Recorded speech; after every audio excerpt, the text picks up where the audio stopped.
always believe testing is an art and it's a craft. We have Mayur, who is a hardcore software QA. He has initially started his career as a software developer and later moved towards software testing since he found his heart in it. He has been working as an API test engineer for developing products for the payment industry. Currently, he works at Amdocs, and the topic that he's presenting over is very interesting, which is test craftsmanship, crafting continuously evolving test strategy for testing microservices. Mayur, please take Yes, over Dipti. from. Yeah. Okay. Yeah. Uh, can you see my screen, guys? Not yet. Yes, now we can.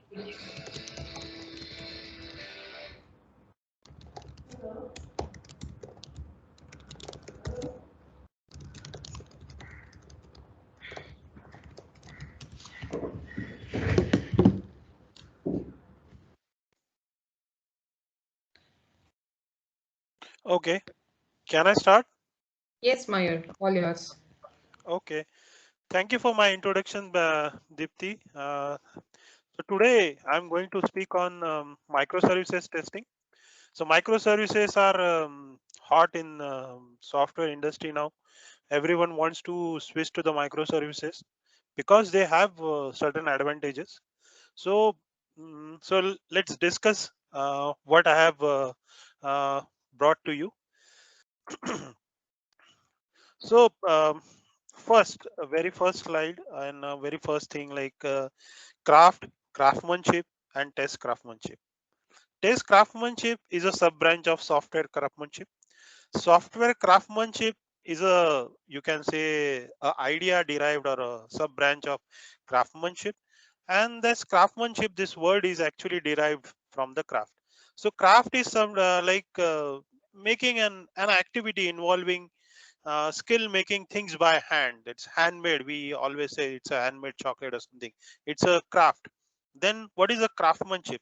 It is a skill in a particular craft. To get a skill, to acquire a skill for doing that particular craft. And then last, test craftsmanship. It is building a process or developing a process to test a software with highly skilled professional. So that is a test craftsmanship. Okay. There is one famous quote by one of the great Greek philosopher, Aristotle. You must be, most of people must be knowing, this is very famous. What he has said, that the quality is not an act, it is a habit. And in the today's agile world, there is one more quote. It says that agility is about building the right things. Craftsmanship is about building the thing right. So what I'm going to discuss today is, being as a software tester, how can I be a habitual of following a best possible processes to get the best or required skill to do right thing about developing my microservices. So this is what I'm going to discuss today. And before going to the microservices, let's look at this picture. Uh, so this is the picture, this is a picture of pit stop crew. This is the one of the finest example that we can say that all crew members comes together, and within a very minimal stipulated time period, they achieve the highest level of quality whatever they are delivering.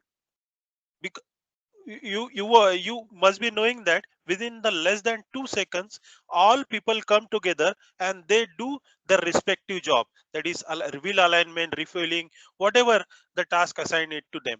So you can, this is the exact concept of microservices. Like you can say that you can make a change to a service and deploy it by itself without changing itself, so that swiftly and smoothly it should happen.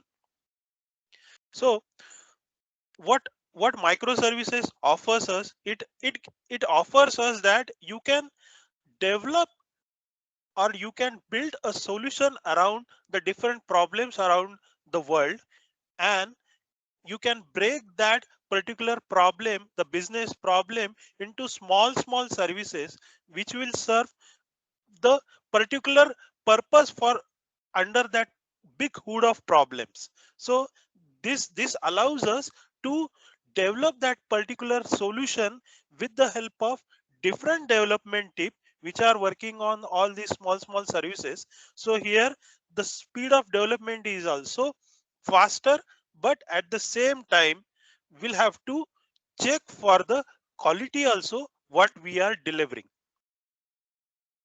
Okay. so so this that's a reason, like what we are discussing here is that at the same time we want our product to be developed within a short time of period, but at the similar we want we don't want to lose any focus on the quality also. So look at these two diagrams. First diagram is from the Agile Manifesto, software Agile Manifesto of software development. It is a four test quadrants. First is your unit test. Second is your story test, that is acceptance test, UX test. Third is for your exploratory testing, end-to-end testing, UAT testing, and fourth where you can have your security testing, certain quality attributes such as more UI level components, that what a precise way you want to test, performance testing. So it is a in general four test quadrants, like that has been divided for who will be the business facing, who will be the technology facing, who will be the guided development, who will be the critic for the product. The second diagram is given by the Martin Flower. This is the extension of the test pyramid, and whatever the test cordon that what we have seen now, this has very well uh, brought categorize the test phases into mainly a four different category: unit testing, integration testing, component testing, end-to-end testing. The test execution speed becomes slower as we go upward towards the pyramid, and the amount of test cases also are get smaller or get lesser as we go upward. So this is the test pyramid. Now let's come to the next slide where I will explain these things what I mean to say here. This is, look at these two graphs.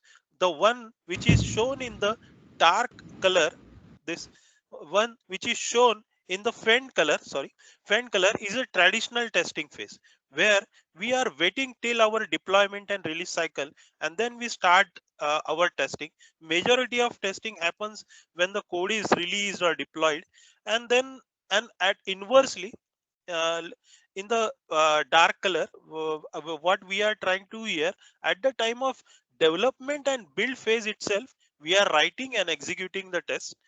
Then when when we are releasing and deploying, at the time we are just focusing on some of the UI level test or exploratory level test. So our test number of tests gets decreasing when we are moving towards the right side. So most of our focus or test focus towards the left side. That's why this particular test model or test principle is called as a shift left principle. Okay, now we have done a complete dissection of one single component, single unit of microservice, where you can see the internal and all the peripheral boundary of one single microservice. The test type of test get decided on the basis of the place where it is going to reside, plus the purpose that it is going to be served. For example, take the example of component test. Look at this orange color boundary. So this is the boundary for one complete microservice. So all service level tests are called as a component test. Okay, very important thing to be note here, that the test that we are going to write for once at service level will not be interacting with the actual external services or external databases. We are going to use test doubles instead of that. So that is not the case with end-to-end test. So there we are going to interact with all the actual external services, external data source. Let's see this thing into the detail to the on the next slide. Look at these three different diagrams. First diagram is a is a diagram of one single test. This is the representative test for any unit under test. For example, I have written the test for this unit under test, and this unit has depended or is interacting with the collaborator 1 and collaborator 2. When I'm writing a test for this particular unit, I am just using a test doubles for the all the collaborators. The test doubles can be a fake. Fake means in-memory databases, some of the fake data, so fake objects, or I can use a mock, like where the request and responses are mocked. One more step, I can use a stubs. So stubs are the request and responses are those present in the XML or JSON format into the some of the remote servers. So where we can just get and call them as per our need. And with the help of test doubles, we can say that our traditional test environment, where we are using the all our actual external systems database, gets converted into the test environment where all our dependencies, we are mocking them. So finally, what we are going to achieve out of it, that we are in a process to develop a API which is not dependent on any other API. Okay, now one more step ahead, like you will come to know what I mean to say here. Okay, so now I'm using a test double. I wanted to increase my time of testing speed also. So for that, I can't rely on only a manual testing. Of course, I need to develop I need to develop one test automation framework to cover all these areas. Okay, so so that's the test automation framework. We are calling it as a testware. Okay, so in any software project, that we all understood that the most important deliver is a software, that whatever feature development that we are going to deliver, we are going to deliver to the production, that is the most important deliverable. Now, but the test, whatever the test cases or whatever the test that we are writing for that against that particular for that particular software, it's a very important document from the business requirement point of view. Like that, you can say it's a yeah, it's a document that covers all your business requirements. And when you are working in a microservices environment, that time you have to follow the shift left practice. And the for the shift in while considering the shift left practice, test automation, you can't live without automating your test cases. Also, one factor you have to remember, that you can write test to test your software, but there is no way the budget gets allocated to write test to test your automation framework or test your automated test. So that's a reason for continuous integrated and continuous delivery, test craftsmanship plays a very vital role to build a testware which is robust, fast, and has well covered functional test. So this three lines, these three lines covers what I'm going to discuss, or what I mean to say further in my slides. This is uh, so test craftsmanship has certain principles, and we are going to discuss one by one them, like what are the principles, or the what are the guiding rules that we should follow. The first thing is that you should understand, you should keep in your mind that whatever the test you are writing, that is for human beings, those are not for the compilers. Okay, so uh, simplify your test. So when we say that write in a whatever you want to say in a simple words. So that is the one example, like what are the test code that you are going to write. Use a simple language or human readable language to convey what you want to do. So best example for is that write your test with DSL, that is domain specific language. Many test frameworks such as Cucumber or Groovy, Spring Cloud Contract, Spring Boot Test, they have you get a DSL handy with this all popular test frameworks. So that is already inbuilt there. So use DSL instead of writing a full code, like where you or only your developer can understand what is exactly the test is going to do.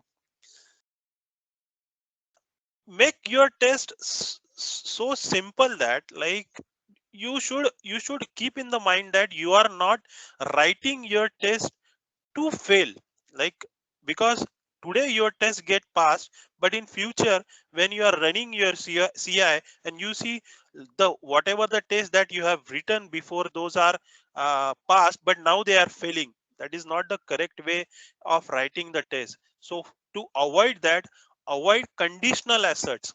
Many things what happens that we do lot of conditional things in our asset, like if this is then you should perform this, if it is not like, then you should perform it.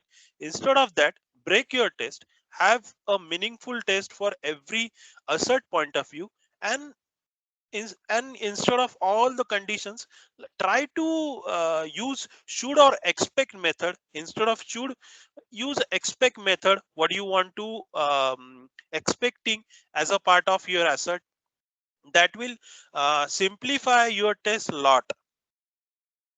Another thing and very important thing is that from the duplicacy point of view, like you are writing a test, but for what, like you want to avoid the duplicacy in the present also and in the future also. For that, very first thing, don't hard code your test data. Instead of that, all use the wherever you want to parameterize this, use make it parameterize. So that will reduce the complexity. Your test can be reusable, anyone can use it, and any business folk, they if they want to reproduce certain scenarios with their own test data, they can use it. So that's how you can think, like in that direction also your test is helping from all possible angles. Okay, in the summary, what in the one sentence, what I mean to say here, I can say that focus on what are you doing instead of why you doing it. Means don't go into more complexity, make it simple. Avoid a method, just follow the methodological or a structured way where you can achieve what you want to set, what are the goals that you have set. So last important thing is that the documentation also, like whatever the test name you are giving, make it give it in a way that like it is everyone can understand the purpose, or the purpose, what is the business case that what with that test case we are going to solve. And try to write a less test code so that you will have a less test failures also. To write a less test code, you have to limit your assets, just focus on the unit wise what your test method should be small. So this is all about the code crafting, and to get this done, you have to work on the tools that you need to be used. So there are a lot of tools and frameworks. Why you require tools and frameworks? Like there are different reasons, like you have to write your test, you have to write your mocks, you have to write your virtual services also, and you have to write your stubs. There are tools for in-memory database, there are tools for verifications and verification of your responses. So there are different tools and frameworks. What I will advise here is that your preference should lie on the type of service that you are going to develop. And second thing is that go for the correlation, that what the mocking tool or the writing a tool to for your test, what is exactly the correlation, how they are interconnected or interlinked with each other. That is very important. So what I will say is that, like, choose for the family of test framework, like what we are. I will give you one example of ourselves. Like, we are developing our Spring based Java microservices. So we are directly using a Spring Boot test framework for writing our component test, Spring Cloud Contract for writing our cloud contract, and WireMock is a wonderful tool that we are using as a mock when we are writing our unit test or component test, integration test, that we are using it as a stub when we are writing our integration test or end-to-end test cases. We are WireMock using as a virtual service when we are writing in our integration test, and as a stub in contract test. I'm sorry for that. So this is the complete family, like they are helping each other, and the domain specific language, like the test cases that what I have written in during my component or contract, I can view very well behavior, so that avoids the duplicacy also.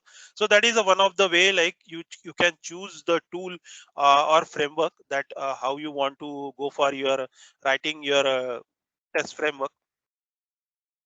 Coming to the last section of what I mean to say, that like we talk about a lot of methodologies, tools, frameworks, that how what you want to use. Like, we can have a lot more discussion around that.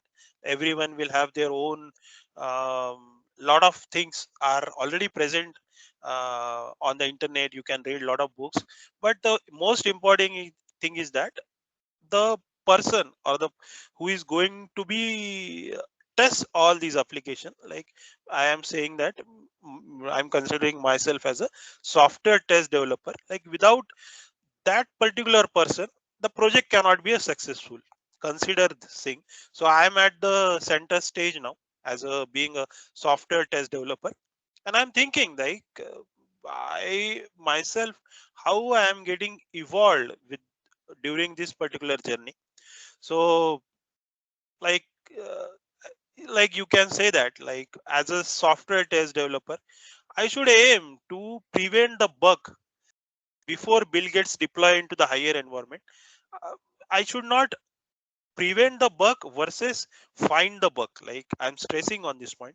My stress should be on preventing the bug, because and and another way, another thing that is now, you can say me as a, I'm a tester also and developer also, that I should aim to write a maintainable testware so that my fellow test developers, fellow testers can happily make addition to that particular test.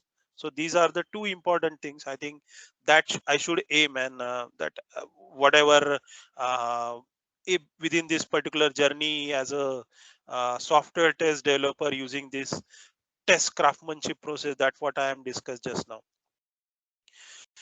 This is the now I'm going to the storytelling for my how me as a myself got evolved. Like, when I was working on one monolithic application, and that time I was a API tester. Like, I was testing API, and then I used to wait till the developer give me the code. I used to wait for the release cycle and then deploy it and then start my testing.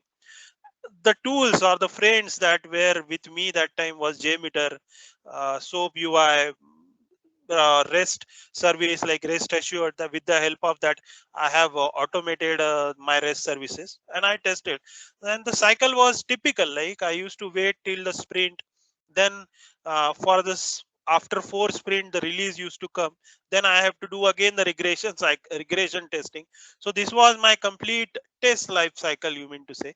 But when I am moving towards test as a QA developer or a software developer on with testing the microservices application, my testing or my test life cycle happens to be right at the designing level.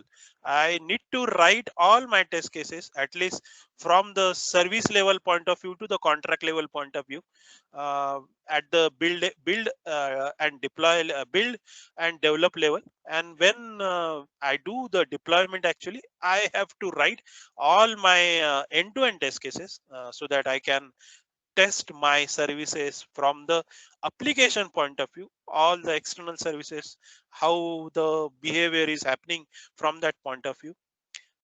There is a lot more changes, the tools and technologies that come into my side, that I have to learn, and I have learned the Docker containers.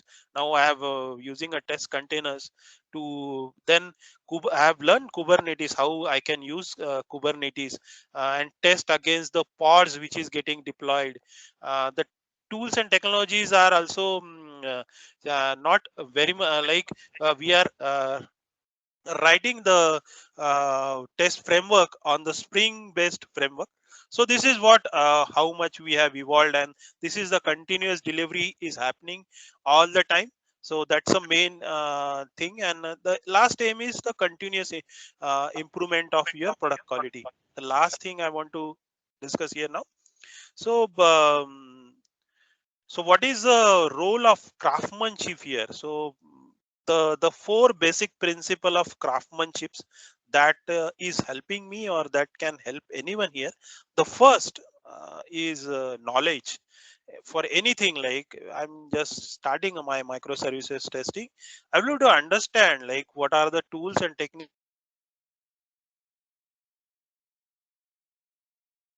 to learn how to use them at appropriate level. Skill, I know, like testing, like people say it's an art. Testing is an art. So I know how to do testing, how I have a tester's mindset, but I need to acquire the skills so that I can use these tools and techniques to, you know, uh, use my proper knowledge at proper place. Diligence. I think uh, the best compliment, the best compliment. Hello. Uh, yeah, Mayur, we can hear you. Can you see my screen? Yeah, we can see. Okay, I okay, think fine. now we lost your slide. Can you see now? Not yet. Yeah, Yes, now yes, we. it was Okay, fine. Thank you. So, diligence, the most important appreciation remark that I have got yet in my life is that, like, someone says that Mayur is a diligence tester. Like, I feel very happy if someone says that. They say that, yes, I can rely on him. So, craftsmanship is a process to balance between need for quality and need for speed also. And you can't lose on the uh, focus on diligence. And last is very important, the judgment, that the overall or your experience and your common sense, your intuition to create will help you to gather on your judgment, or on the skill to provide the judgment that will help you to excel in your day-to-day life of testing. Yeah, so that's it from my side. Thank you very much. I'm just open for the. Yes. Thanks, Mayur. Mayur, we have a couple of questions. How can we measure the quality in terms of testing? How can, yeah, so that is the important thing. So quality in terms of testing is, we can measure uh, how the person is particularly focused at what particular time. So for example, when I'm writing my contract test, do I have actually covered all possible contract cases when I'm doing a contract testing, so that when I'm directly coming into the area of end-to-end test cases or something, I don't need to cover all of them again. So that is a one place, like my focus on quality is at that particular point is very aptly applied. Correct. Okay. There's one more question. Is it necessary to write test strategy for each testing type in Agile? Yes, I think otherwise you will land up in lot of duplicacy in your work. If someone is already done that particular testing, but if there is no confidence, you will have to do it again. So if there is a right amount of collaboration among your tester, developer, and the product owner, and with the help of, if you are working on your correct test strategy, like these amount of unit test cases you will have, this will be the direction for your unit test cases. On the top of that, all these particular kind of test cases you are going to cover at the component level. Like what happens that there are a lot of things, like small things, like if your database gets off, what do you want to do? So if you are using a in-memory database, you can test it very quickly at that time. So certain things like certain kind of exceptions, certain kind of errors, you can target at certain particular place at very well, instead of waiting at the end where your complete deployment or release cycle has end. So I think that's why the test strategy is important, and it should be continuously evolving. Like I said that you are the better judge for your test strategy. I agree. It was very nice hearing to you, Mayur. I think especially the drawing that you presented in the end, was it done by you in your earlier days? Yes, it is by me. Okay. Good. I think it rekindled thoughts for all of us where we used to write and scribble our notes and flowcharts. Great insights, great slides, and thank you for bringing the fun also within the slides. We had a great time, Mayur. I think Michael also is trying to stress upon a point. Testing is not just test cases. I think he has shared as a article to re-emphasize on that factor. That's a great insight. Mayur, I just have one question. So, what do you think? How can any tester make it more special using? So, what do you think? Usage of tools will help them in the test craftsmanship, or is it more of their insights and skills? Uh, their knowledge about the product, very first thing. Second thing is that they should not restrict themselves in learning new things. Like they should try and get exposure to what are the new tools and frameworks which are coming to the market, so that can be reduce their duplicacy of efforts, or same routine efforts, so that they can automate and they can actually find some meaningful areas around that product. And second thing is that the highest thing they can achieve that if they could give suggestion to their team that this is the something that can be, that should be done to our product, that's how should our product should work. I think that is the biggest achievement, or what I can say. Everyone will appreciate, like that importance of tester, no one can deny after that then. Yes, I understand and I agree, Mayur. Thank you so much for being there with us and coming over to GTR and presenting the choice of your topic. We really enjoyed listening to you. And thank you for also answering all the questions gracefully, Mayur. It was great having you. Thank you, Dipti, thank you very much.